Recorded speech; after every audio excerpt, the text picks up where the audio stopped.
ಆತ್ಮೀಯ ವಿದ್ಯಾರ್ಥಿಗಳಿಗೆ ಶುಭೋದಯ. ನಾನು ನಿಮ್ಮ ಮಲಮ್ಮ ಟೀಚರ್. ನಾವು ಇಂದು ಗಣಿತ ವಿಭಾಗದ 8ನೇ ತರಗತಿಯ ಮೊದಲ ಅಧ್ಯಾಯ ಯಾವುದಪ್ಪ ಅಂದರೆ ಸಂಖ್ಯೆಗಳೊಂದಿಗಿನ ಆಟ ಎನ್ನುವಂತಹ ಅಭ್ಯಾಸದೊಳಗೆ ಅದರ ಮುಂದುವರಿದ ಭಾಗವನ್ನು ಇವತ್ತು ಅಭ್ಯಾಸ ಮಾಡೋಣ. ನಾವೀಗಾಗಲೇ ಇದ್ರ ಮೇಲೆ ಒಂದು ವಿಡಿಯೋ ಮಾಡಿದ್ದೀವಿ. ಇವತ್ತು ಅದರ ಮುಂದುವರಿದ ಭಾಗವನ್ನು 2ನೇ ಸೆಷನನ್ನು ಅಭ್ಯಾಸ ಮಾಡೋಣ. ನಾವು ಅದರಲ್ಲಿ ಸಂಖ್ಯೆಗಳನ್ನು ವಿಸ್ತರಿಸಿ ಬರೆಯೋದನ್ನು ನೋಡಿದ್ದೀವಿ. ವಿಸ್ತರಿಸಿ ಬರೆದಂತಹ ಸಂಖ್ಯೆಗಳನ್ನು ಸಾಮಾನ್ಯ ರೂಪದಲ್ಲಿ ಬರೆಯೋದನ್ನು ನೋಡಿದ್ದೀವಿ. ಸಾಮಾನ್ಯ ಇದ್ದಿದ್ದನ್ನು ವಿಸ್ತರಿಸಿ ಬರೆಯೋದು, ವಿಸ್ತರಿಸಿದ್ದನ್ನು ಸಾಮಾನ್ಯ ಬರೆಯೋದು ಹೇಗೆ ಬರೀತೀವಿ ಅನ್ನೋದನ್ನು ಅಭ್ಯಾಸ ಮಾಡಿದ್ದೀವಿ. ಅಷ್ಟೇ ಅಲ್ಲದೆ 11ರ ನಿಯಮ ನೋಡಿದ್ದೀವಿ, 9ರ ನಿಯಮ ನೋಡಿದ್ದೀವಿ, 99ರ ನಿಯಮ ನೋಡಿದ್ದೀವಿ. ಯಾವಾಗ ಅಂದರೆ ಕೊಟ್ಟಿರುವ ಸಂಖ್ಯೆಗಳನ್ನು ಅದಲು ಬದಲು ಮಾಡಿದಾಗ, ಕೊಟ್ಟಿರುವ ಅಂಕಿಗಳನ್ನು ಅಥವಾ ಸಂಖ್ಯೆಗಳನ್ನು ಅದಲು ಬದಲು ಮಾಡಿದಾಗ ಅವುಗಳ ನಿಯಮಾನುಸಾರ ಹೇಗೆ ನಮಗೆ ಭಾಗಲಬ್ಧ ಬರುತ್ತೆ, ಶೇಷ ಕಂಪಲ್ಸರಿ ಏನಾಗುತ್ತೆ 0 ಆಗುತ್ತೆ ಅನ್ನೋದನ್ನು ಅಭ್ಯಾಸ ಮಾಡಿದ್ದೀವಿ. ಇವತ್ತು ಹಾಗೆ 111ರ ನಿಯಮ, ಎಷ್ಟು 111ರ ಅಥವಾ 37ರ ನಿಯಮವನ್ನು ಮೊದಲಿಗೆ ಅಭ್ಯಾಸ ಮಾಡೋಣ. 3 ಅಂಕಿಯ ಸಂಖ್ಯೆಗಳ 111ರ ನಿಯಮ, 111ರ ಅಥವಾ 37ರ ನಿಯಮ ಅಂತ ಹೇಳ್ತೀವಿ. ಯಾವಾಗ ಅಂದರೆ ಕೊಟ್ಟಿರುವ ಅಂಕಿಗಳನ್ನು, ಕೊಟ್ಟಿರುವ ಸಂಖ್ಯೆಗಳನ್ನು ಅದಲು ಬದಲು ಮಾಡಿದಾಗ. ಫಾರ್ ಎಕ್ಸಾಂಪಲ್ 3 ಅಂಕಿಯ ಒಂದು ಸಂಖ್ಯೆ ಎ ಬಿ ಸಿ ಆಗಿದ್ದಾಗ, 3 ಅಂಕಿಯ ಒಂದು ಸಂಖ್ಯೆ ಎ ಬಿ ಸಿ ಆಗಿದ್ದಾಗ ಇದನ್ನು ನಾವು ಉಲ್ಟಾ ಪಲ್ಟಾ ಮಾಡಿದಾಗ ಏನಾಗುತ್ತೆ, C A B plus B C A. ನೋಡಿ, ನಾನು ಮೊದಲನೇ ಕ್ಲಾಸಲ್ಲಿ ಸಂಖ್ಯೆಗಳನ್ನು ಕೊಟ್ಟಾಗ ವಿಸ್ತರಿಸಿ ಬರೆಯೋದನ್ನು ಹೇಳಿದ್ದೀನಿ. ಜಸ್ಟ್ ನಾನು ಸಿಂಪಲ್ ಆಗಿ ಹೇಳ್ತಾ ಇದ್ದೀನಿ ನೋಡಿ. ಎ 100ರ ಸ್ಥಾನ, 10ರ ಸ್ಥಾನ, ಬೆಡೆ ಸ್ಥಾನ, ಹೌದಾ? 100, 10, 1 ಅಂದರೆ 111 ಎ. ಅದೇ ರೀತಿ ಸಿಮಿಲರ್ಲಿ 111 ಬಿ, 111 ಸಿ ಅಂತ ಹೇಳ್ತೀವಿ. ಏನು ಕಾಮನ್ನು? 111 ಕಾಮನ್ ಇದೆ. 111ಅನ್ನು ಔಟ್ಸೈಡ್ ತೆಗೆದ್ರೆ A plus B plus C ಅಂತ ಹೇಳ್ತೀವಿ. ಅಂದರೆ ಕೊಟ್ಟಿರುವಂತಹ 3 ಅಂಕಿಯ ಸಂಖ್ಯೆಗಳನ್ನು ನಾವು 111ರಿಂದ ಭಾಗಿಸಬಹುದು. ಯಾವಾಗ ಅಂದರೆ ಅವುಗಳನ್ನು ಅದಲು ಬದಲು ಮಾಡಿ ಅವುಗಳ ಮೊತ್ತವನ್ನು ಕಂಡುಹಿಡಿದಾಗ. ಯಾವ ರೀತಿ ಅಂತ ನೋಡಿದ್ವಿ. ಇದನ್ನು ಅಥವಾ ಅಂತ ತಗೊಳ್ಳಿ, 37 ಮೂರನೇ ಅಂತ ತಗೊತೀವಿ, ಎ ಬಿ ಸಿ ಅಂತ ಕನ್ಸಿಡರ್ ಮಾಡ್ತೀವಿ. ಉದಾಹರಣೆಯಲ್ಲಿ ಕೊಟ್ಟಿದ್ದಾರೆ. ಸೊ ಹಾಗಾಗಿ ಮೊದಲನೇದು, ಇದು ನಿರ್ದಿಷ್ಟವಾದ ಉದಾಹರಣೆ ಅಲ್ಲ, ಜನರಲ್ ಅಂತ ಹೇಳ್ತೀವಿ. ಇದಕ್ಕೆ ಒಂದು ನಿರ್ದಿಷ್ಟವಾದ ಉದಾಹರಣೆ ಯಾವುದಂದರೆ 132 ತಗೊಳ್ಳೋಣ. ಉದಾಹರಣೆ 132. ಇದನ್ನು ಫಸ್ಟ್ ಆ್ಯಸ್ ಇಟ್ ಈಸ್ ಬರ್ಕೊಳ್ಳಿ. ಉಲ್ಟಾ ಪಲ್ಟಾ ಮಾಡಿದಾಗ 313, 3, 2, 1, ಹೌದಾ? ಕೂಡಿಸಿ 6, 6, 6 ಎಷ್ಟಾಯಿತು ನೋಡಿ. 132 ಪ್ಲಸ್ 213 ಪ್ಲಸ್ 321. ಇವುಗಳನ್ನು ಕೂಡಿಸಿದಾಗ ನನಗೆ ಎಷ್ಟು ಬರುತ್ತೆ? 616 ಬರುತ್ತೆ. ಡಿವೈಡೆಡ್ ಬೈ 37 ಅಂತ ಕನ್ಸಿಡರ್ ಮಾಡಿದಾಗ ನಿಮಗೆ ಎಷ್ಟು ಬರುತ್ತೆ ಅಂದರೆ ಭಾಗಲಬ್ಧ 18 ಬರುತ್ತೆ. ಭಾಗಲಬ್ಧ 18, ಹೌದಾ? ಭಾಗಲಬ್ಧ 18, ಶೇಷ 0. ಇದು ಭಾಗಲಬ್ಧ. ಶೇಷ ಏನು ಬರುತ್ತೆ? 0. ಶೇಷ 0 ಬರುತ್ತೆ ಅಂತ ಹೇಳ್ತೀವಿ. ಇನ್ನೊಂದು ಉದಾಹರಣೆ ನೋಡೋಣ. ಉದಾಹರಣೆ 2, 237. ಉದಾಹರಣೆ 2, 237. ಇದನ್ನು ಉಲ್ಟಾ ಪಲ್ಟಾ ಮಾಡಿದಾಗ ಎ ಬಿ ಸಿ ಇದೆ. ನೆಕ್ಸ್ಟ್ ಏನು? C A B, C A B, B C A. 3, 7, 2, 10, 2, 12, 13, 13, 13. So ಹಾಗಾಗಿ ಇದನ್ನು ಪ್ಲಸ್ ಮಾಡಿದಾಗ, ಏನು ಮಾಡಿದಾಗ? ಪ್ಲಸ್ ಮಾಡಿದಾಗ ನಮಗೆ ಎಷ್ಟು ಬರುತ್ತೆ? 1332, ಹೌದಾ? 1332 ಡಿವೈಡೆಡ್ ಬೈ 37 ಅಂತ ಕನ್ಸಿಡರ್ ಮಾಡಿದಾಗ ಆನ್ಸರ್ ನಮಗೆ 36 ಬರುತ್ತೆ. ಅದು ಭಾಗಲಬ್ಧ ಆಗಿರುತ್ತೆ. ಭಾಗಲಬ್ಧ. ಶೇಷ 0. ಶೇಷ ಎಷ್ಟು? 0. ಹೇಗೆ? 37 ಡಿವೈಡೆಡ್ ಬೈ 1332. ಹೌದಾ? 37 ಮೂರಲೆ 37 21 9 11 ಆಗುತ್ತೆ. ಹೌದಾ? 2 2 2 ಎಷ್ಟು ಕೊಟ್ಟಿದ್ದಾವೆ? 6 6 7 42 6 3 18 4 22. ಹೌದಾ? ಈ ಥರ ನೀವು ಭಾಗಾಕಾರ ಮಾಡಿದರೆ ನಿಮಗೆ ಭಾಗಲಬ್ಧ 36 ಶೇಷ 0. ಯಾವಾಗ ಕೊಟ್ಟಿರುವಂತಹ 3 ಅಂಕಿಯ ಸಂಖ್ಯೆಯನ್ನು ಅದಲು ಬದಲು ಮಾಡಿ ಬರೆದಾಗ. ಗೊತ್ತಾಯ್ತಾ? ಇವಾಗ ನಾವು 111ರ ನಿಯಮವನ್ನು ನೋಡಿದ್ವಿ. ಇವಾಗ ಅಂಕಿಗಳ ಸ್ಥಾನದಲ್ಲಿ ಅಕ್ಷರಗಳು ಅಂತ ಕೊಟ್ಟಿದ್ದಾರೆ. ಅಂಕಿಗಳ ಸ್ಥಾನದಲ್ಲಿ ಅಕ್ಷರಗಳು ನಿಮ್ಮ ಉದಾಹರಣೆಯಲ್ಲಿ ಯಾವುದನ್ನು ಕೊಟ್ಟಿದ್ದಾರೆ ಅಂತ ಒಂದ್ಸಲ ನೋಡಿಬಿಡೋಣ. ಆಮೇಲೆ ಅಭ್ಯಾಸಕ್ಕೆ ಹೋಗೋಣ. 1.1. ಓಕೆ, ಇವಾಗ ಉದಾಹರಣೆಗಳನ್ನು ನೋಡೋಣ. ಏನದು? ಅಂಕಿಗಳ ಸ್ಥಾನದಲ್ಲಿ ಅಕ್ಷರಗಳು. ಅಂಕಿಗಳ ಸ್ಥಾನದಲ್ಲಿ ಅಕ್ಷರಗಳು ಅಂತ ಕೊಟ್ಟಿದ್ದಾವೆ. ಅಂಕಿಗಳ ಸ್ಥಾನದಲ್ಲಿ ಅಕ್ಷರಗಳು. ಉದಾಹರಣೆ ಏನು ಕೊಟ್ಟಿದ್ದಾರೆ? ಮೊದಲನೇದು 3 1 ಕ್ಯೂ 1 ಕ್ಯೂ 3. ಹೌದಾ? ಇದನ್ನು ಪ್ಲಸ್ ಮಾಡಿ ಅಂತ ಕೊಟ್ಟಿದ್ದಾರೆ. ನಾವು ಕ್ಯೂ ಬೆಲೆಯನ್ನು ಕಂಡುಹಿಡಿಬೇಕು. ಏನು ಕಂಡುಹಿಡಿಬೇಕು? ಕ್ಯೂ ಬೆಲೆಯನ್ನು ಕಂಡುಹಿಡಿಬೇಕು. ನೋಡಿ, ಇಲ್ಲಿ 3 ಇದೆ. ಹೌದಾ? ಸ್ವಲ್ಪ ಕ್ವಶನ್ ನೋಡ್ಕೊಳ್ಳಿ. ಇನ್ನು ಆನ್ಸರ್ ಇದೆ. ಏನಂತ ಕೊಟ್ಟಿದ್ದಾರೆ? 501 ಅಂತ ಕೊಟ್ಟಿದ್ದಾರೆ. ಇದು ಕಂಪ್ಲೀಟ್ ಕ್ವಶನ್. ಓಕೆ, ನೋಡಿ, ಕ್ಯೂ ಬೆಲೆ ಕಂಡುಹಿಡಿಬೇಕು. ಆದರೆ ಇಲ್ಲಿ 3 ಇದೆ. ಕ್ಯೂಗೆ 3 ಕೂಡಿಸಿದಾಗ ನಮಗೆ ಬಿಡಿ ಸ್ಥಾನದಲ್ಲಿ 1 ಬರಬೇಕು. ಹಾಗಾದರೆ ಬಿಡಿ ಸ್ಥಾನದಲ್ಲಿ 1 11 21 31 ಹೀಗೆ ಬಿಡಿ ಸ್ಥಾನದಲ್ಲಿ 1 ಇರುವಂತಹ ಸಂಖ್ಯೆಗಳಿವು. ಇವಾಗ ನಾವು ಕ್ಯೂಬ್ ಸ್ಥಾನದಲ್ಲಿ 1 ತಗೊಂಡ್ರೆ ನೋಡಿ, 1 + 3 ಏನಾಗುತ್ತೆ? 4 ಆಗುತ್ತೆ. ಸೊ ಆನ್ಸರ್ ತಪ್ಪಾಗುತ್ತೆ. ಇವಾಗ ನೋಡಿ, 11 ಆಗಬೇಕಂದ್ರೆ ನಾವು 3ಕ್ಕೆ ಎಷ್ಟನ್ನು ಕೂಡಿಸ್ಬೇಕು? 8 ಕೂಡಿಸ್ಬೇಕು. ಈ ಒಂದು ಅಧ್ಯಾಯದಲ್ಲಿ, ಈ ಒಂದು ಟಾಪಿಕ್ನಲ್ಲಿ ಏನು ಅಂಕಿಗಳ ಸ್ಥಾನದಲ್ಲಿ ಅಕ್ಷರಗಳಂತ ಇದೆಯಲ್ಲ, ಇಲ್ಲಿ ಪ್ರಯತ್ನ ಮತ್ತು ಪ್ರಮಾದ ಕಲಿಕೆ ಅಂತ ಹೇಳ್ತೀವಿ. ಟ್ರಯಲ್ ಆ್ಯಂಡ್ ಎರರ್ ಮೆಥಡ್ ಅಂತ ಒಂದೊಂದೇ ಅಂಕಿಗಳನ್ನು ಹಾಕ್ತಾ ಹೋಗ್ತೀವಿ. ಯಾವ ಅಂಕಿಯಿಂದ ಈ ಒಂದು ಕೊಟ್ಟಿರುವಂತಹ ಲೆಕ್ಕದ ಉತ್ತರ ಅವರು ಕೊಟ್ಟಿದ್ದಂತಹ ಉತ್ತರಕ್ಕೆ ಸಮ ಆಗಿರುತ್ತೋ ಅದು ಆ ಅಕ್ಷರದ ಬೆಲೆ ಅಂತ ಹೇಳ್ತೀವಿ. ನಾವು ಅಂದಾಜು ಮಾಡ್ಕೊಳ್ತಾ ಹೋಗಿ ನಾವು ಆನ್ಸರನ್ನು ಕಂಡುಹಿಡಿತೀವಿ. ನೋಡಿ, ಕ್ಯೂ ಅಂತ ಹಾಕ್ಕೊಂಡಿದ್ದೀನಿ. ಕ್ಯೂ ಅಲ್ಲಿ 3 ಎಷ್ಟಕ್ಕೆ ಕ್ಯೂಗೆ ಕೂಡಿಸಿದ್ರೆ 11 ಬರುತ್ತೆ. ನೋಡಿ, 3ಕ್ಕೆ 8 ಕೂಡಿಸಿದ್ರೆ ಏನು ಬರುತ್ತೆ? 11 ಮಾಡ್ಕೊಳ್ಳೋಣವಾ? ಇಲ್ಲೇ ನಾ ಇಲ್ಲಿ 8 ಹಾಕೋತೀನಿ ಕ್ಯೂ ಬೆಲೆಯಲ್ಲಿ.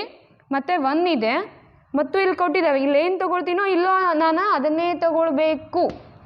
ವಾಪಸ್ಸು 3 ಇದೆ. 8 3 11. ಓಕೆ, ಬಿಡಿ ಸ್ಥಾನದಲ್ಲಿ ಕರೆಕ್ಟ್ ಆಯಿತು. ನೆಕ್ಸ್ಟು 8 1 9 9 1 10. ಎಸ್, 10ರ ಸ್ಥಾನನೂ ಕರೆಕ್ಟ್ ಆಯಿತು. ಹೌದಾ? ಇನ್ನು ಉಳಿದಿರೋದು 100ರ ಸ್ಥಾನ 3 + 1 + 1 ಎಷ್ಟಾಯಿತು? 5. Yes, right. ನಮ್ಮ ಉತ್ತರ ಅವ್ರು ಕೊಟ್ಟಿರುವಂತಹ ಉತ್ತರಕ್ಕೆ ಸಮ ಇದೆ. ನೋಡಿ, ನಾ ಮೊದಲೇನು ಮಾಡಿದೆ? ಅಸಂಪ್ಷನ್ ಮಾಡಿಕೊಂಡೆ. ಕ್ಯೂ ಇದೆ, 3 ಇದೆ. ನನಗೆ ಆನ್ಸರ್ ಏನು ಬರಬೇಕು? 1 ಬರಬೇಕು. 0 ಹಾಕ್ಕೊಂಡು ಬರಲ್ಲ. 0 + 3 ಅಂದರೆ 3 ಬರುತ್ತೆ. ಆನ್ಸರ್ ಬರಲ್ಲ. 1 ಬರಲ್ಲ, 2 3 ಹೀಗೆ ನಾನು ನೋಡ್ಕೊಳ್ತಾ ಹೋಗ್ತೀನಿ. ನನಗೆ ಇದರಿಗೆ ನಾನು ಬಿಡಿ ಸ್ಥಾನದಲ್ಲಿ ಏನಿದೆ? 1 ಇದೆ. ಹಾಗಾದರೆ 1 ಬರಬೇಕಂದ್ರೆ ನೆಕ್ಸ್ಟ್ ನಂಬರ್ ಯಾವುದು? 11ಕ್ಕೆ ಅಸಂಪ್ಷನ್ ಮಾಡ್ಕೋತೀನಿ. ಕ್ಯೂಗೆ ಮೂರನ್ನು ಕೂಡಿಸಿದ್ರೆ ಎಷ್ಟು ಬರಬೇಕು? 11. ಒಂದಂತೂ ಹೋಯ್ತು. ಅರ್ಥ ಆಗಕತ್ತೈತಲ್ಲ? ನೋಡ್ರಿ ಏನು ಮಾಡಾಕಂತೀವಿ ನಾವು, ಬಿಡಿ ಸ್ಥಾನದೊಳಗೆ ಕ್ಯೂ ಐತಿ, ಇಲ್ಲೇ 3 ಐತಿ. ಇವೆರಡು ಕೂಡಿಸಿದ್ರೆ ನಮ್ಗೆ ಏನು ಬರಬೇಕು? ಬಿಡಿ ಸ್ಥಾನದಲ್ಲಿ 1. ಅಂದರೆ ಬಿಡಿ ಸ್ಥಾನದಲ್ಲಿ 1 ಇರುವಂತಹ ಸಂಖ್ಯೆಗಳು ಯಾವ್ಯಾವು? 1, 11, 21, 31. ಒಂದಂತೂ ಆಗಲ್ಲ. ಹಾಗಾದರೆ 11 ಆಗಬೇಕಂದ್ರೆ ಕ್ಯೂ ಮತ್ತು 3 ಕೂಡಿಸಾಗ ಎಷ್ಟು ಬರಬೇಕು? 11. ಹಾಗಾದರೆ ಕ್ಯೂ ಪ್ಲಸ್ 3 ಅಂದರೆ 8 ಪ್ಲಸ್ 3 ಅಂದರೆ ಎಷ್ಟಾಗುತ್ತೆ? 11 ಆಗುತ್ತೆ. 8 ಪ್ಲಸ್ 3 11. ಹೌದಾ? ನೋಡಿ, ಕ್ಯೂ ಒಂದೇ ಕಡೆ ಕೊಟ್ಟಿಲ್ಲ, ಇನ್ನೊಂದು ಕಡೆ ಕೊಟ್ಟಿದ್ದಾರೆ. ಸೊ ಇಲ್ಲಿ ಎಷ್ಟು ತಗೋತೀನಿ? ಇಲ್ಲೂ ಅಷ್ಟೇ ತಗೋಬೇಕು. ನಮ್ಮ ಕಂಡೀಷನ್ ಅದು. ಕ್ವಶನ್ ಕೊಟ್ಟಿದ್ದಾರೆ. ಹೌದಾ? 8 ಪ್ಲಸ್ 3 ಅಂದರೆ 11. ಸೊ 1 ಪ್ಲಸ್ 8 ಪ್ಲಸ್ 1 ಟೋಟಲ್ ಕೂಡಿಸಿದ್ರೆ 10. 3 ಪ್ಲಸ್ 1 ಪ್ಲಸ್ 1 ಎಷ್ಟಾಗುತ್ತೆ? 5. 501. ಅವ್ರು ಕೊಟ್ಟಿರುವಂಥ ಉತ್ತರ ಸರಿಯಾಗಿದೆ. ಹಾಗಾದರೆ ಕ್ಯೂ ಬೆಲೆ ಏನಾಯಿತು? ಕ್ಯೂ ಬೆಲೆ 8 ಆಯಿತು. ಗೊತ್ತಾಯ್ತಲ್ವಾ? ಅದೇ ರೀತಿ ಇನ್ನೊಂದು ಉದಾಹರಣೆ ಏನು ಕೊಟ್ಟಿದ್ದಾರೆ? A plus B A. ಹೌದಾ? ಇಲ್ಲಿ ನೋಡಿ, ಎ ಪ್ಲಸ್ ಮಾಡಿದಾಗ ನಮ್ಗೇನು ಬರಬೇಕು? 2 ಅಂಕಿಯ ಒಂದು ಸಂಖ್ಯೆ ಬರಬೇಕು. ಫಾರ್ ಎಕ್ಸಾಂಪಲ್ ನಾನು 0 ಹಾಕಿದೆ ಅಂತ ತಿಳ್ಕೊಳ್ಳಿ. ಎಲ್ಲವೂ 0, ಇಲ್ಲಿ 0 ಬಂದುಬಿಡ್ತು. ಬಿ ಏನು ವ್ಯಾಲ್ಯೂ ಬರಲಿಲ್ಲ. ಅಸಂಪ್ಷನ್ ಮಾಡ್ಕೊಳ್ತಾ ಹೋಗ್ತಾ ಇದ್ದೀನಿ. ಸೊ 0 ಬರಲ್ಲ. 1 ಹಾಕಿದಾಗ 1 ಪ್ಲಸ್ 1 ಪ್ಲಸ್ 1 ಎಷ್ಟಾಗುತ್ತೆ? 3 ಆಗುತ್ತೆ. ನಾನಿಲ್ಲಿ ಯಾವ ಅಂಕಿಯನ್ನು ತಗೊತೀನಿ, ಇಲ್ಲೂ ಅದೇ ಅಂಕಿ ಬರಬೇಕು. 2 2 2 6 ಆಯಿತು. ಇಲ್ಲಿ ಏನಾಗುತ್ತೆ? 6. ಇಲ್ಲಿ 2 ಇದೆ. ಸೊ ತಪ್ಪಾಗುತ್ತೆ. ಒಂದು ಕಡೆ ಎ ಇತ್ತು ಅಂದರೆ ಎಲ್ಲವೂ ಎಲ್ಲೆಲ್ಲಿ ಎ ಕೊಟ್ಟಿದ್ದಾನೋ ಅಲ್ಲೆಲ್ಲ ಸೇಮ್ ಎ ಬೆಲೆ ಬರಬೇಕು. ಗೊತ್ತಾಯ್ತಾ ಇದನ್ನು? ಇವಾಗ ನೋಡಿ, 4 ಹಾಕಿ 4 4 4 4 4 ಮೂರಲೆ 12. ಹೌದಾ? ಇಲ್ಲಿ 4 ಇದೆ, ಇಲ್ಲಿ 2 ಇದೆ, ಬರಲ್ಲ. 5 ಹಾಕಿ ನೋಡೋಣ. 5 10 15. ಹೌದಾ? ಎಷ್ಟಾಯಿತು? 15. ಕರೆಕ್ಟ್. ಇಲ್ಲೂ ಎ, ಇಲ್ಲೂ ಎ, ಇಲ್ಲೂ ಎ, ಇಲ್ಲೂ ಎ. ಹಾಗಾದರೆ ಬಿ ಏನಿದೆ? 1. ಆದ್ದರಿಂದ A is equal to 5, B is equal to 1. A is equal to 5, B is equal to 1 ಅಂತ ನಾವು ಕನ್ಸಿಡರ್ ಮಾಡ್ತೀವಿ. ಗೊತ್ತಾಯ್ತಾ? ನಾವು ಟ್ರಯಲ್ ಆ್ಯಂಡ್ ಎರರ್, ಪ್ರಯತ್ನ ಮತ್ತು ಪ್ರಮಾದ ಕಲಿಕೆ ಅಂತ ಮಾಡ್ಕೊಳ್ತಾ ಹೋಗ್ತೀವಿ. ಒಂದೊಂದೇ ಅಂಕಿಯನ್ನು ನಾವು ಹಾಕೊಳ್ತಾ ಹೋಗ್ತೀವಿ. ಹೌದಾ? ಇನ್ನೊಂದು ಇಂಟು ಮಾಡೋದಿದೆ ನೋಡಿ, ಮಲ್ಟಿಪ್ಲಿಕೇಶನ್ ಮಾಡೋದಿದೆ, ಸ್ವಲ್ಪ ಡಿಫ್ರೆಂಟ್ ಇದೆ. ಉದಾಹರಣೆ 3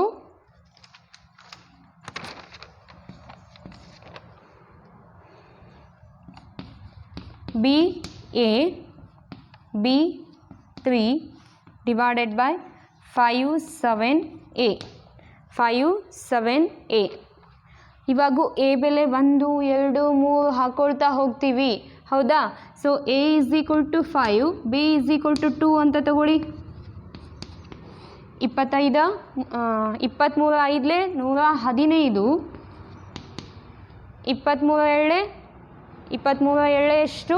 46 ಪ್ಲಸ್ 11 ಅಂದರೆ 57. ನೋಡಿ, ಇದು ಎ, ಇದು ಎ. ಹೌದಾ? ಇಲ್ಲೂ ಬಿ, ಇಲ್ಲೂ ಬಿ. ನಿಮಗೆ ಗೊತ್ತಾಗಲಿ ಅಂತ ನಾನು ಈ ಥರ ಮಾಡಿದ್ದೀನಿ. ಬಿ ಬೇಸ್ ಸೇಮ್ ಆಗಿದೆ, ಎ ಸೇಮ್ ಆಗಿದೆ. ನಾನು ಏನು ಮಾಡಿದೆ? ಫಸ್ಟಿಗೆ 0 ಹಾಕೊಂಡು ನೋಡಿ, ಇಲ್ಲಿ 0 ಆಯಿತು. ಹೌದಾ? ಇಲ್ಲಿ 1 1 ಈ ಥರ ತಗೊಳ್ಳಿ. ಹೌದಾ? 1 0 1 3 13 ಸೊನ್ನಿಲೆ 0 13 1 13. ಬಟ್ ಕೊಟ್ಟಿರುವಂಥ ಆನ್ಸರ್ ಏನು? 57 ಬರಬೇಕು. 57 ಬರಬೇಕು. ಇವಾಗ ನಾವು ನಂಬರನ್ನು ಜಾಸ್ತಿ ಮಾಡ್ತೀವಿ, 1 2. ಈಗ ಎ ಬೆಲೆ ಬಿ ಬೆಲೆಗಳನ್ನು ಹಾಕ್ಕೊಳ್ತಾ ಹೋಗ್ತೀವಿ. ಯಾವಾಗ ಅವ್ರು ಕೊಟ್ಟಿರುವಂಥ ಉತ್ತರ ಕರೆಕ್ಟಾಗುತ್ತೋ ಆವಾಗ ಈ ಬೆಲೆಗಳು ನಮಗೆ ಸಿಗ್ತಾ ಹೋಗ್ತಾವು. 0 ಬರಲ್ಲ, 1 ಬರಲ್ಲ, 2 ಬರುತ್ತೆ. ಯಾವ ವ್ಯಾಲ್ಯೂಗೆ ಬರುತ್ತೆ? ಬಿ ವ್ಯಾಲ್ಯೂ 2 ಇದ್ದಾಗ. ಬಿ ವ್ಯಾಲ್ಯೂ ಏನಾಗಬೇಕು? 2 ಆಗಬೇಕು. ಎ ವ್ಯಾಲ್ಯೂ ಏನಾಗಬೇಕು? 5 ಆಗಬೇಕು. ಆವಾಗ ತಾನೇ ನಮಗೆ ಈ ಕೊಟ್ಟಿರುವಂತಹ ಪ್ರಶ್ನೆಗೆ ಅನುಗುಣವಾಗಿ, ನಿಯಮಕ್ಕೆ ಅನುಗುಣವಾಗಿ ಉತ್ತರ ಸಿಗುತ್ತೆ. ಗೊತ್ತಾಯ್ತಾ? ಇವಾಗ ನಾವು ಉದಾಹರಣೆ ಲೆಕ್ಕಗಳನ್ನು ನೋಡಿದ್ದೀವಿ. ಈಗ ನಾವೇನು ಮಾಡೋಣ, ಅಭ್ಯಾಸಕ್ಕೆ ಹೋಗೋಣ. 1.1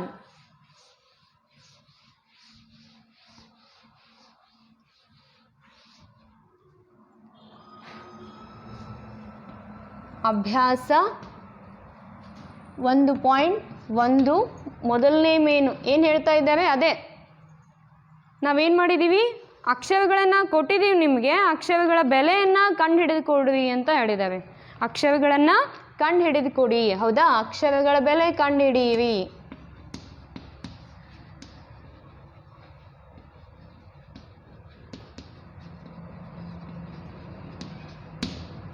ಅದರಲ್ಲಿ ಮೊದಲನೇದು ಏನು ಹೇಳಿದ್ದಾರೆ, 3a 2 5 3a 2 5. ಹೌದಾ, ಕಂಪ್ಲೀಟ್ ಆನ್ಸರ್ ಅಂದರೆ ಬಿ ಮತ್ತು 2 ಅಂತ ಕೊಟ್ಟಿದ್ದಾರೆ. ಅವ್ರು ಕೊಟ್ಟಿರುವಂತಹ ನಿಯಮ ಇದು. 3a + 2 5 25 ಮಾಡಿದರೆ ನಮಗೆ b2 ಸಿಗಬೇಕು. ನಾವೇನು ಫೈಂಡ್ ಔಟ್ ಮಾಡಬೇಕು, a ವ್ಯಾಲ್ಯೂ ಫೈಂಡ್ ಔಟ್ ಮಾಡಬೇಕು, b ವ್ಯಾಲ್ಯೂ ಫೈಂಡ್ ಔಟ್ ಮಾಡಬೇಕು. ಇದು ನಮ್ಮ ಪ್ರಶ್ನೆ, ಇದು ನಮ್ಮ ಪ್ರಶ್ನೆ. ಗೊತ್ತಾಯ್ತಾ? ನೋಡಿ, ಇಲ್ಲಿ 7 ಇದೆ, ಇದು 5 ಇದೆ, ಇಲ್ಲಿ 2 ಇದೆ. 5ಕ್ಕೆ ಎಷ್ಟನ್ನು ಸೇರಿಸಿದಾಗ ಬಿಡಿ ಸ್ಥಾನದಲ್ಲಿ 2 ಬರುತ್ತೆ. ಬಿಡಿ ಸ್ಥಾನದಲ್ಲಿ 2 ಬರೋ ಸಂಖ್ಯೆಗಳಂದರೆ 2, 12, 22, 32. ಇದಂತೂ ಆಗಲ್ಲ. ಇವಾಗ ಮೊದಲನೇ ಕಂಡೀಷನ್. ಸೆಕೆಂಡ್ ಕಂಡೀಷನ್ ಏನು, 12 ಆಗಬೇಕು. ಹಾಗಾದರೆ 5ಕ್ಕೆ ಎಷ್ಟನ್ನು ಸೇರಿಸಿದಾಗ ನಮ್ಗೆ 12 ಆಗುತ್ತೆ, 7. ಹಾಗಾದರೆ ಬರ್ಕೊಳ್ಳೋಣವಾ, 37 + 25. ನೋಡೋಣ, 5ಕ್ಕೆ 7 ಕೊಡಿಸಿದ್ರೆ 12, 3 + 3 ಎಷ್ಟಾಯಿತು, 6. ಆದ್ದರಿಂದ ಅವರು ಬಿ ವ್ಯಾಲ್ಯೂ ಇಷ್ಟೇ ಬರಬೇಕು ಅಂತ ಕೊಟ್ಟಿಲ್ಲ. ಆದ್ದರಿಂದ ನಾವೇನು ಮಾಡಿದ್ವಿ, ಬಂದಂಥ ವ್ಯಾಲ್ಯೂನ ಬಿಗೆ ಈಕ್ವಲ್ ಮಾಡಿದ್ವಿ. Therefore a = 7, b = 6. ಇಷ್ಟು ಮಾಡಿ ಈ ಥರ ಬಾಕ್ಸ್ ಹಾಕಿದ್ರೆ ನೀಟಾಗಿ ನೀವು ಎಕ್ಸ್ಪ್ರೆಷನ್ ಮಾಡಿದ ಹಾಗಿರುತ್ತೆ. ಗೊತ್ತಾಯ್ತಾ? ಮೊದಲನೇ ಅಭ್ಯಾಸದಲ್ಲಿ ಮೊದಲನೇ ಮೇನ್ನಲ್ಲಿ ಮೊದಲ ಕ್ವಶನ್. ಅರ್ಥ ಆಯ್ತಲ್ಲ? ಈಗ ನೆಕ್ಸ್ಟ್ ಒನ್.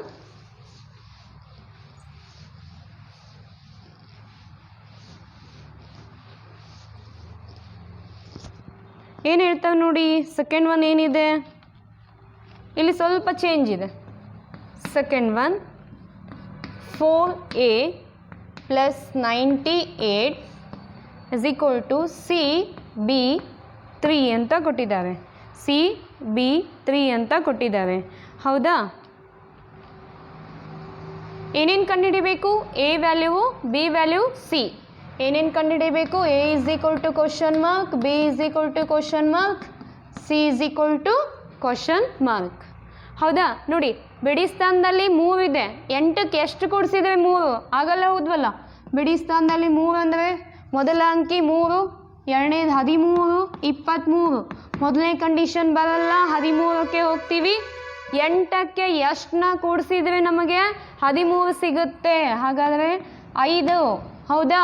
8ಕ್ಕೆ 5 ಕೂಡಿಸಿದ್ರೆ ನಮಗೆ 13 ಸಿಗುತ್ತೆ. ಇದು 45 ಆಯಿತು, + 98. ನೋಡೋಣ, 8 5 ಎಷ್ಟು, 13. 9 1 10, 10 4 14. ನೋಡಿ, ಸಿ ಮತ್ತು ಬಿ ಅನ್ನೋನ್ ಇದೆ, ಗೊತ್ತಿಲ್ಲದೆ ಇರುವಂತಹ ಚರಾಕ್ಷರಗಳಿವೆ. ಹೌದಾ? ಹಾಗಾಗಿ ಬಂದಂಥ ಉತ್ತರವನ್ನೇ ನಾವು ಇದಕ್ಕೆ ಈಕ್ವಲ್ ಅಂತ ಕನ್ಸಿಡರ್ ಮಾಡ್ತೀವಿ. ಸೊ a = 5 ಆಗುತ್ತೆ. b ಬಿ ಸ್ಥಾನದಲ್ಲಿ ಎಷ್ಟಿದೆ, 4. ಹೌದಾ? ಸಿ ಸ್ಥಾನದಲ್ಲಿ ಎಷ್ಟು ಬಂದಿದೆ, 1. ನೋಡಿ, ಎ ಇದ್ದಲ್ಲಿ ಎ ವ್ಯಾಲ್ಯೂ ತಗೋಬೇಕು, ಬಿ ಇದ್ದಲ್ಲಿ ಬಿ ವ್ಯಾಲ್ಯೂ, ಸಿ ಇದ್ದಲ್ಲೇ ಸಿ ವ್ಯಾಲ್ಯೂ. ಇಷ್ಟು ಮಾಡಿ ಈ ಥರ ಬಾಕ್ಸ್ ಹಾಕಿದರೆ ನಿಮ್ಮ ಆನ್ಸರ್ ಮುಗಿಯುತ್ತೆ. ಓಕೆನಾ? ಇದೇ ರೀತಿ ನಿಮಗೆ ಇಂಟು ಮಾಡುವಂಥದ್ದು ಅಂದರೆ ಮಲ್ಟಿಪ್ಲಿಕೇಶನ್ ಮಾಡುವಂಥ 2 ಸಮ್ ಕೊಟ್ಟಿದ್ದಾರೆ. ಸ್ವಲ್ಪ ನೋಡಿ, ಅಭ್ಯಾಸದಲ್ಲಿ ಗುಣಾಕಾರ ಮಾಡಿದಾಗ ನಮಗೆ ಆನ್ಸರ್ ಬರಬೇಕು. ಕೂಡಿಸೋ ತುಂಬ ಈಸಿ ಮಾಡಿಬಿಡ್ತೀವ, ಸ್ವಲ್ಪ ಗುಣಾಕಾರ ತಲೆ ಕೆಡಿಸ್ಕೋಬೇಕು, ಅಂದರೆ ಬುದ್ಧಿ ಚುರುಕಾಗುತ್ತೆ. ಹೌದಾ? ಥರ್ಡ್ ಒನ್ 1a × a ಎಷ್ಟು ಬರುತ್ತೆ, 9a ಅಂತ ಬರುತ್ತೆ. ಹೌದಾ? ಇಲ್ಲಿ ನಾವು ಏನು ಕಂಡುಹಿಡಿಬೇಕು, ಎ ವ್ಯಾಲ್ಯೂ ಫೈಂಡ್ ಔಟ್ ಮಾಡಬೇಕು. A is equal to question mark ಅಂತ ನಾವು ಕನ್ಸಿಡರ್ ಮಾಡ್ಕೋತೀವಿ. 0 ಹಾಕಿ, 0 ಇಂಟು 0 0, ಬಟ್ ಇಲ್ಲಿ ಬರಲ್ಲ ಹೌದಾ, ಮತ್ತೆ 0 ಬಂದ್ಬಿಡುತ್ತೆ, 9 ಬರಲ್ಲ. 1 ಹಾಕಿದಾಗ ನೋಡಿ, 2 ಹಾಕಿದಾಗ ನೋಡಿ, ಇದೇ ರೀತಿ 5 ನೋಡಿ, 1 5 ಇಂಟು 5 ಬರಲ್ಲ ನೋಡಿ, ಏನಕ್ಕೆ, 5 5 25. ಓಕೆ, ಎ ಸೇಮ್ ಇದೆ, ಬಟ್ ನೋಡಿ 5 1 5 2 7 9 ಅಂತ ಅವ್ರು ಕೊಟ್ಟಿರಬೇಕಾದ್ರೆ ಇದು 9 ಬರಲೇಬೇಕು ಹೌದಾ. ಸೊ ಹಾಗಾಗಿ ನೆಕ್ಸ್ಟ್ ಸಂಖ್ಯೆ 16. ಎ ಇದ್ದಲ್ಲಿ ಏನು ಹಾಕಿ, 6 ಹಾಕಿ ಹೌದಾ. ಎ ಇದ್ದಲ್ಲಿ 6 ಹಾಕಿದಾಗ 6 36, 6 1 3 9. ಎಸ್ ರೈಟ್, ಕೊಟ್ಟಿರುವಂತಹ ಉತ್ತರ ನಮ್ಮದು ಸರಿಯಾಗಿದೆ. A A A 6 6 6. ಆದ್ದರಿಂದ ಎ ಬೆಲೆನ ನಾವು ಏನಂತ ತಗೊಳ್ಬೋದು, 6 ಅಂತ ತಗೊಳ್ತೀವಿ. ತುಂಬ ಈಸಿ ಇದೆ, ಸ್ವಲ್ಪ ತಲೆ ಉಪಯೋಗಿಸ್ಬೇಕಷ್ಟೇ. ಓಕೆನಾ. ನೆಕ್ಸ್ಟ್ ಉದಾಹರಣೆಗೆ ಹೋಗೋಣ. ಇದೇ ರೀತಿ ಇಂಟು ಮಾಡೋದಿದೆ.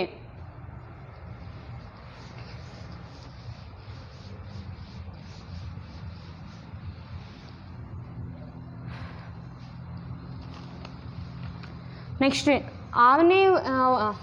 ಆರನೇ ಒಂದು ಲೆಕ್ಕಕ್ಕೆ ಹೋಗೋಣ. ಫಸ್ಟ್ ಮೇನಲ್ಲಿ 6th one, A B into 5. A B into 5 ಇದು ಏನು ಬರಬೇಕು ಅಂದರೆ ಸಿ ಎ ಬಿ ಬರಬೇಕು. ಸಿ ಎ ಬಿ ಬರಬೇಕು. ಹಾಗಾದರೆ ಎ ಬಿ ಸಿ ವ್ಯಾಲ್ಯೂಗಳನ್ನು ನಾವು ಕಂಡುಹಿಡಿಬೇಕು ಹೌದಾ. ಎ ಬಿ ಸಿ ವ್ಯಾಲ್ಯೂಗಳನ್ನು ಕಂಡುಹಿಡಿಬೇಕು.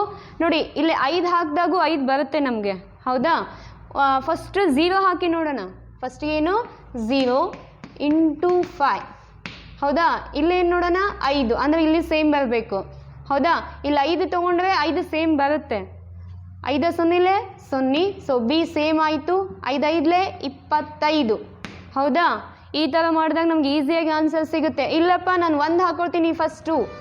ನೋಡಿ 5 0 0, ಇದು ಕರೆಕ್ಟ್ ಆಯಿತು. 5 1 5 ಹೌದಾ. ಇಲ್ಲಿ ತಪ್ಪಾಗುತ್ತೆ. ಇಲ್ಲಿ ಎ ಎಷ್ಟಿದೆ, ಇಲ್ಲೂ ಎ ಬರಬೇಕು. ಇಲ್ಲಿ ನಿಮ್ಮದು ಎ 1 ಇದೆ, ಇಲ್ಲಿ 5 ಬಂದಿದೆ ಮತ್ತು ಸಿ ಬಂದಿಲ್ಲ. 2 ಹಾಕೊಂಡು ನೋಡಿ, 3 ಹಾಕೊಂಡು ನೋಡಿ, ಇದೇ ರೀತಿ ಬರುತ್ತೆ. ಸೊ ನಾನು ಬಿ ಸ್ಯಾಟಿಸ್ಫ್ಯಾಕ್ಷನ್ ಆದ ನಂತರ ನಾನು ಎಲ್ಲಿಗೆ ಹೋಗ್ತೀನಿ, ಎ ಫೈಂಡ್ ಔಟ್ ಮಾಡೋದಕ್ಕೆ ಹೋಗ್ತೀನಿ. ಎದಲ್ಲಿ 1 2 3 ಈ ಥರ ನಾನು ವ್ಯಾಲ್ಯೂಗಳನ್ನು ಹಾಕ್ಕೊಳ್ತಾ ಹೋಗ್ತೀನಿ. ನನಗೆ ಯಾವುದು ಕರೆಕ್ಟ್ ಅನಿಸುತ್ತೆ ಅಂದರೆ ಕೊಟ್ಟಿರುವಂತಹ 3 ಅಂಕಿಯ ಸಂಖ್ಯೆ ಬರಬೇಕಾದ್ರೆ ಎ ಇದ್ದಲ್ಲಿ ಏನು ಹಾಕಬೇಕು, ನಾನು 5 ಹಾಕಬೇಕು. ಆದ್ದರಿಂದ ಎ ವ್ಯಾಲ್ಯೂ ಎಷ್ಟಾಯಿತು 5, ಬಿ ವ್ಯಾಲ್ಯೂ ಎಷ್ಟಾಯಿತು 0, ಸಿ ಇಸ್ ಈಕ್ವಲ್ ಟು 2. ಮತ್ತು ಬಾಕ್ಸ್ ಹಾಕಿ ನಿಮ್ಮ ಪ್ರಶ್ನೆ ಮುಗಿಯುತ್ತೆ. ಗೊತ್ತಾಯ್ತಾ. ಇನ್ನೊಂದು ಲಾಸ್ಟ್ ಕ್ವಶನ್ ಇದರಲ್ಲಿ ಯಾವುದಂದರೆ 7th ಒನ್ ಬಿಡಿಸ್ತೀನಿ ನೋಡಿ. ಉಳಿದಿರೋದು ತುಂಬಾ ಈಸಿ ಇದೆ, ಅವುಗಳನ್ನು ನೀವು ಪ್ರಯತ್ನ ಮಾಡಬಹುದು. ಎ ಬಿ ಇಂಟು 6 ಎಷ್ಟು ಬರುತ್ತೆ ಅಂದರೆ ಬಿ ಬಿ ಬಿ ಹೌದಾ. A is equal to 7, B is equal to 4 ಆದಾಗ ನಮಗೆ ಇದು ಆನ್ಸರ್ ಬರುತ್ತೆ. ಹೇಗೆ ಬರುತ್ತೆ, ಅದೇ ಅಸಂಪ್ಷನ್. 0 ಹಾಕಿ ನೋಡಿ, 1 ಹಾಕಿ ನೋಡಿ, 2 ಹಾಕಿ ನೋಡಿ ಹೌದಾ. ನಮಗೇನು ಹಾಕಬೇಕು, A is equal to 7, B is equal to 4 ಆದಾಗ 4 ಆಗಲೇ 24, ಬಿ ಸೇಮ್ ಬಂತು. 7 ಆಗಲೇ 42. ಓಕೆ, ಇಲ್ಲಿ ಬಿ ಟೋಟಲ್ ಸೇಮ್ ಇದೆ. ಹೇಗೆ 0 ಹಾಕೊಂಡು ನೋಡಿದ್ವಿ ಉದಾಹರಣೆ. ಎನ 1 ತಗೊಂಡೆ, ಬಿನ 0 ತಗೊಂಡೆ ಹೌದಾ. ಸೊ 0 ಬಂತು.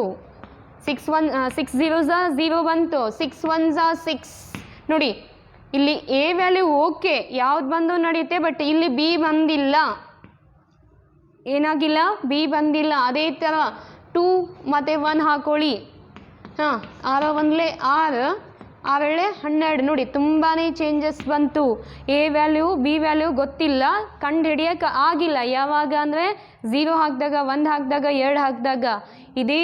ಇದೇ ರೀತಿ ನೀವು ಮುಂದುವರಿತಾ ಹೋದರೆ ಏನು ಬರುತ್ತೆ, ಎ ಮತ್ತು ಬಿಗಳ value A is equal to 7 ಆದಾಗ ಮತ್ತು ಬಿ ಇಸ್ ಈಕ್ವಲ್ ಟು 4 ಆದಾಗ ನಮಗೆ ಬಿ ವ್ಯಾಲ್ಯೂ ಸಿಗುತ್ತೆ. ಬಿ ಬಿ ಬಿ ಅಂದರೆ 444. ಯಾವಾಗ 6ನ್ನು 74ಕ್ಕೆ ಗುಣಿಸಿದಾಗ, ಇದರ ಹೆಡ್ಡಿಂಗೇ ಇದೆ ನಿಮ್ಮ ಚಾಪ್ಟರ್ದು, ಏನು ಸಂಖ್ಯೆಗಳೊಂದಿಗಿನ ಆಟ ಅಂಥೇಳಿ. ನಾವು ಆಟ ಆಡ್ತಾ ಹೋಗ್ತೀವಿ ಇಲ್ಲಿ, ಹೌದಾ. ಮೊದಲನೇ ಸರ್ತಿನೇ ಗೆಲ್ಲಬೇಕು ಅಂತ ರೂಲ್ಸ್ ಇಲ್ಲ, ಹೌದಾ. ಮೊದಲನೇ ಸರ್ತಿ ಸೋಲ್ಬೇಕು ಅಂತಲೂ ರೂಲ್ಸ್ ಇಲ್ಲ. ನಾವು ಪ್ರಯತ್ನ ಮಾಡ್ತಾ ಹೋಗ್ತೀವಿ. ಯಾವುದು ನಮ್ಮ ಕೊಟ್ಟಿರುವ ನಿಯಮಕ್ಕೆ ಅನುಗುಣವಾಗಿ ಉತ್ತರ ಬರುತ್ತೋ ಅದು ಸರಿಯಾದ ಉತ್ತರ. ಗೊತ್ತಾಯ್ತಾ ಮಕ್ಕಳೇ? ನಾವು ಈ ಅಭ್ಯಾಸದಲ್ಲಿ ಏನೇನು ಅಭ್ಯಾಸ ಮಾಡಿದ್ವಿ? ಈ ಅಧ್ಯಾಯದಲ್ಲಿ 2ನೇ ವಿಡಿಯೋದಲ್ಲಿ 111ರ ನಿಯಮವನ್ನು ಅಭ್ಯಾಸ ಮಾಡಿದ್ವಿ. 111 ಅಥವಾ 37 ಇವುಗಳನ್ನು ಏನು ಮಾಡಿದ್ವಿ? ಈ 3 ಅಂಕಿಯ ಸಂಖ್ಯೆಯನ್ನು ಕೊಟ್ಟಾಗ ಅವುಗಳನ್ನು ಅದಲು ಬದಲು ಮಾಡಿದಾಗ ನಾವು 37 ಅಥವಾ 111 ಭಾಗಲೇ ಮಾಡಿದಾಗ ನಮಗೆ ಶೇಷ 0 ಬರುತ್ತೆ. ಭಾಗಲಬ್ಧ ಏನಾಗುತ್ತೆ? ಸಿಗುತ್ತೆ. ಪ್ಯೂರ್ ಶೇಷ ಏನಾಗಬೇಕು? 0 ಸಿಗಬೇಕು. ಅದನ್ನು ಅಭ್ಯಾಸ ಮಾಡಿದ್ವಿ. ಮತ್ತು ಅಂಕಿಗಳ ಸ್ಥಾನದಲ್ಲಿ ಅಕ್ಷರಗಳನ್ನು ನಾವು ಬಿಡಿಸಿದ್ವಿ. ಅದೇ ರೀತಿ ಗೃಹಪಾಠ 1 ತಗೊಳ್ಳಿ. ಗೃಹಪಾಠ ಏನಪ್ಪ? ಇವತ್ತಿನ ಗೃಹಪಾಠ ಅಂದರೆ ಅಭ್ಯಾಸ 1.1 ಸಂಪೂರ್ಣವಾಗಿ ಬಿಡಿಸಿ. ಓಕೆನಾ? ಅಭ್ಯಾಸ 1.1 ಸಂಪೂರ್ಣವಾಗಿ ಬಿಡಿಸಿ. ಧನ್ಯವಾದಗಳು.